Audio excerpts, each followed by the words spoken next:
دا ورو سوال کړی دی چې ما د خپلې مور نه تقریبا 80 ګډې بیزې داسې ما اخیستې وي او د هغې سره د هغې 11 میاشتې شوي کال پوره کېدو کې څو میاشتې پاتې دي یوه پاتې ده او ما ترې واخیستې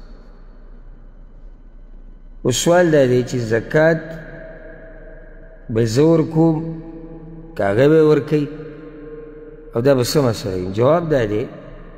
چې ګډو بیزو کې زکات هلې چې کله نصاب ته ورسي او نصاب د دې دی چې د 40 ګډي یا 40 بیزې او په دې باندې دویمه ده چې کال پوره تیر شي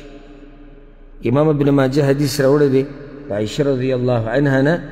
رسول صلی الله علیه وسلم وایي لا زکات فی مال حتی یحول علیه الحول په یو مال کې د هغه وخته پورې زکات نشي څو پورې به کال نه اوړېدلی او دا د ټولو دپاره شرط دی یعنې د سرو زرو زکات د سپینو زرو د نغدو ټولو کې کال شرط خو که چېرته د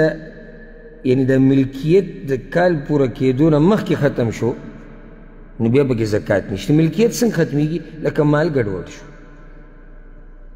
لکه یو سړی د هغه سره مال دی او نصاب د زکات دی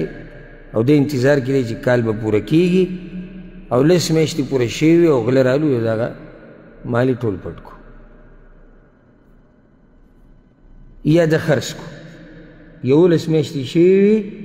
او د هغه مال څه کړو خرڅ یې کړو یا یې چا ته هدیه کړو خبره ختمه شوه دلته بیا په دې کې زکات نشته نو د ده په دې مور باندې زکات شتي نشتي ولې